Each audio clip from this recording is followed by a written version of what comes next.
So like, I have this idea for a top 10, but I don't know what to call it. I want to talk about my favorite Pokemon that are kinda underrated. Well, no, they're not underrated or unpopular, like no one hates them, but no one talks about them either. You look over a Pokedex and it's like, huh, I forgot that one existed. But it's actually pretty cool and I just totally overlooked it. Oh.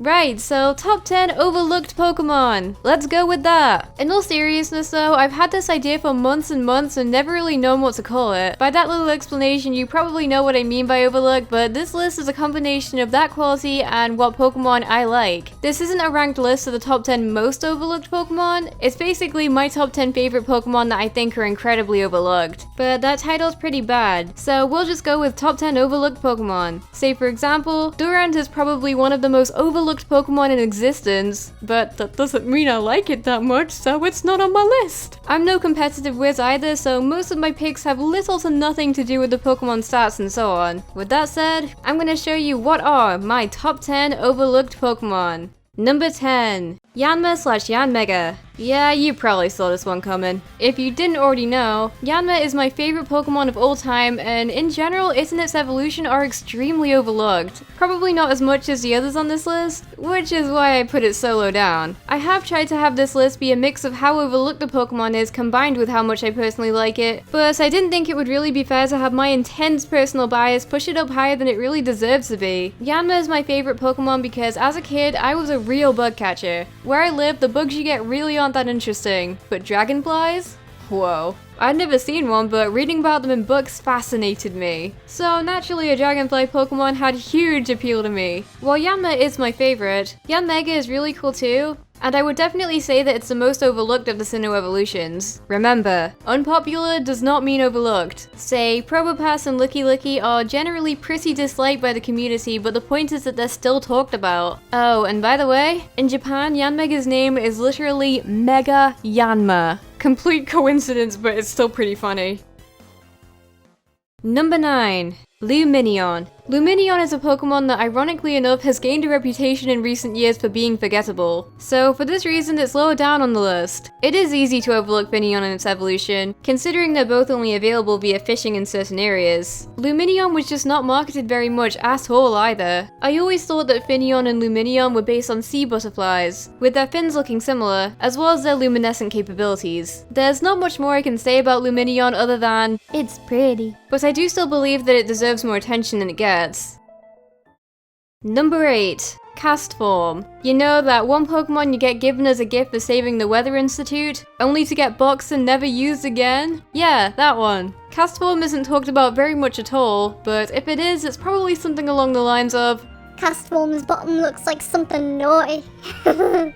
which I guess is reasonable, but after doing some research, I found out that Castform's odd body shape could have been intended to look like an H2O molecule, which makes sense considering Castform is the weather Pokemon and changes forms depending on the weather conditions present in battle, which, by the way, are so cool. Castform was the original form changer and all of its forms are rockin'. Honestly, the only thing that I dislike about Castform is the fact that its different forms have no shiny differences, even if the Castform is shiny. Don't lie to me. How can your little mask thing still be white under there if you're meant to be shiny?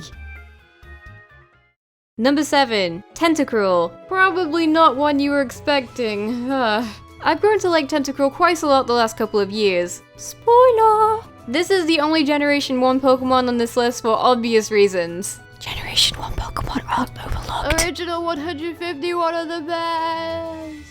Sure, Tentacool is essentially the Zubat of the sea, and is seen as an annoyance for most people at one time or another. For this reason, few people decide to give it a chance and allow it to evolve into Tentacruel. And have I mentioned that this thing has a gorgeous shiny form? Normally, I'm not too huge on shinies that stay a similar color, but the slight change of blue combined with a stunning green just looks incredible. Tentacruel? More like Tentacool. Oh wait, that's a Pokemon too, never mind. Number 6. Carnivine. It seems that single-stage Pokemon are some of the more likely ones to be left out, and Carnivine isn't the last. At face value, it's easy to understand why Carnivine is overlooked. In the game it was introduced in, it can only be found in the Great Marsh. but not really. The Great Marsh has this weird system where in each area there's one encounter slot that changes every day. Long story short, even if you visit the Great Marsh during your first playthrough, there's a good chance you won't find one. But I've always liked Carnivine. Its silly expression just makes you want to laugh too. You've probably noticed a recurring theme in some of my list ranking Pokemon. If I like it shiny enough, then it makes me like the Pokemon itself a whole lot more. Make it look shiny. There's a lot more where that came from in this list though, trust me. Carnivine shiny gets a special sticker from me though. I know a lot of people aren't into grass types turning brown when they're shiny, but I love it because it gives it more of an awesome type feel. Exeggutor, Chikorita, Shroomish, and Carnivine are all shinies I like a lot for this reason. Number 5. Relicanth. Relicanth is another one that follows a particular trend. It seems that having a low encounter rate, or being found in an obscure location can sometimes work out in a Pokemon's favor popularity-wise. Absol, Feebas, Chansey, and Marini are all prime examples of this. But at the same time, having a Pokemon pop up less in a game can often mean that people will forget about it more easily. Relicanth can only be found underwater at a 5% encounter rate. The underwater is a pretty obscure place in itself, but it also has a much lesser encounter rate than regular patches of grass, meaning that you won't encounter many Pokemon here at all during a playthrough. Relicanth does get a little bit of spotlight, being required to unlock the Regis, but aside from that, few people talk about it. Relicanth also has one of the more interesting Pokemon origins too, being based on the real-life Steelacanth. Dubbed a living fossil, the Steelacanth is thought to have been on Earth mostly unchanged for hundreds of millions of years. This carries on into Relicanth's lore too, with its Pokedex entry stating that it's remained unchanged for over 100 million years. Relicanth shiny is also beautiful, particularly in Generation 3 because I love that sky blue color, it's gorgeous. Number 4. Lantern. Lantern is just precious, okay? It's so chubby and cute and I just need one. The anglerfish is an awesome design inspiration for a Pokemon, but it really is surprising how creative they were with it. You could take the simple route and make a super menacing pure water type just like the actual anglerfish, but instead they made it adorable and they gave it 2 lures instead of 1, but they're actually electric orbs and it's perfect! And its shiny looks amazing, like it's meant to be radioactive or something. But the move to the 3DS brought 3D models with dulled down colors. Surely this beautiful shiny can't look that bad though, right? Number 3. Malamar. I suppose I've never really talked about how much I love NK and Malamar. Generation 6's new Pokemon were very well received on the whole, with the odd exception here and there. But one of the Pokemon that I love the most is honestly one of the most overlooked too. To be fair, Inkay isn't as overlooked, considering it was James's main Pokemon in the X and Y anime series, but not much has really been seen from Malamar. I caught Inkay in my first playthrough of X and Y thinking it was a water type. I got a whole video ranting about that stuff though. Inkay is the first Psychic Dark type, which I think is pretty cool. But I think the typing is reflected so well in Malamar's design. This giant upside down squid has a menacing but almost cheeky look and I love it. Oh, and by the way, Contrary's superpower was so much fun to use. It's such a scummy combination, but I don't even feel bad because it won me so many battles during the main story and I love it. Number 2. Masquerain. Hands down, one of the most creative designs of Generation 3. Surskit is kinda known as that super rare bug type that you find right at the beginning of Ruby and Sapphire, but no one really wanted to use it on their team because, well, it kinda sucked. I love Surskit, but there's no denying that it was hard to use in Generation 3. The best move it got was Bubble Beam 3 levels after it first starts to evolve, and even if you did wait 3 levels just to learn that move, it would only lose the stab from it once it evolves right after. At level 26, Masquerain gets Gust. Yay. And Silver Wind at level 47. Ouch. And there's no way anyone's that patient. For a while, bug types have kind of had this stigma surrounding them, and a lot of people don't even touch them because of it. After Generation 4, we did get some more powerful bug type moves like Bug Buzz and X-Scissor to help out, but I'd say it's only since Generation 7, with toughies like Vikavolt and Galizapod that have really helped to break down these barriers. Masquerain itself received a very nice buff to its special attack and speed too, so I really hope that this will help more people give it a chance. And obligatory shiny form Judgment. Ah, so fresh, so cool. Masquerain has so many cool shades of green in its shiny that I love. And hey, I hear you mumbling, green shinies aren't bad, okay? I actually like most green shinies a lot. Beautiful sparkles. Most. Ugh.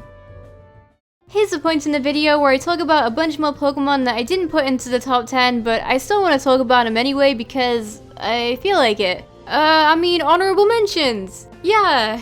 Heatmore. If this were a top 11, then Heatmore would be number 11, so I have a lot to say about it. Both Heatmore and its counterpart Durant are very overlooked, but I guess I just like Heatmore more. Sorry, Durant. Speaking of those two, I always found it pretty funny that Durant's Pokedex entries go on about it covering itself in metal armor to protect itself from Heatmore. So, instead of being a pure bug type, it's a bug steel type, which makes it quad weak to Heatmore. Good idea, Durant. Heatmore may be pretty overlooked by the community, but evidently Game Freak haven't forgotten about it, because randomly in Generation 7 they decided to give it its own signature move, Heat Lash. Also, this shiny is gorgeous. Whimsicott. I wanted to put this other Generation 5 Pokemon on the list for admittedly very biased reasons. It's my favorite shiny! But once I did some research, it turns out that Whimsicott is actually much more loved by the community than I originally thought. Its counterpart does have a much stronger online presence on certain websites, but I'm glad that many others in the community like Whimsicott as much as I do. I also came very close to putting Araquanid on the list, but opted not to considering Generation 7 has only just begun. Gen 7 has been amazing for bug types, with 4 new lines introduced, all of which are incredible. I'd say of the 4, and of Alola Pokemon in general, it's the most overlooked. I refrained from putting it on the list because it could receive more attention within the next year or two. It could have a prominent feature in the anime, it could become the signature Pokemon of a character in Ultra Sun and Ultra Moon, have a really playable card in the TCG. There are tons of possibilities. I love Araquanid's design, and while it does look pretty intimidating, it's misunderstood. Just look at its Moon Dex entry. Despite what its appearance suggests, it cares for others. If it finds vulnerable, weak Pokemon, it protectively brings them into its water bubble. See? What about Suns? It delivers headbutts with the water bubble on its head. Small Pokemon get sucked into the bubble where they drown. Oh. Number 1. Sigilyph. Sigilyph is one of the most overlooked Pokemon in existence, and I don't understand why. Its design is one of the most wacky of Generation 5, which you'd think would get people talking, but not so much. Only being found in the desert resort, Sigilyph has a higher base stat total than pretty much any of the Pokemon you get at that stage in the game, so why more people don't use it is baffling. Its level up move pool is pretty solid for a playthrough, and its TM learn set is staggering. This thing gets Ice Beam, Shadow Ball, Energy Ball, Dark Pulse, Dazzling Gleam. It can do so much. I started a new playthrough of White recently, and by recently I mean over a year ago because I keep forgetting to get back to it, but I tried out Sigilyph for the first time and it's working out pretty well for me. And that shiny is fab! Such a different combination of colors, but it looks so good on it! This shiny is so good that even Pokemon knows it and they had to make a shiny card of it. I mean, they made one of Garchomp too, but let's ignore that. But of all the Pokemon that I think are overlooked, I think that Sigilyph deserves to be number 1. So, what do you think? Are there any Pokemon you think I overlooked? It was fun giving some obscure Pokemon more of a spotlight, and I hope that perhaps this video has encouraged you to give some of them more of a chance. If you've got a suggestion for a top 10 or silly 20 list that you'd like to see me do, then leave a comment down below. If I pick your comment, then you'll be credited in the video I make. I try my best to read every comment I can on these videos, but if you especially want to make sure that I do see it, then I do have a Twitter as well, so you can @ me on there. You should also follow me as well, just saying. I've got pictures. But that'll be it for today's video. Thank you for watching, and I will see you next time. Bye!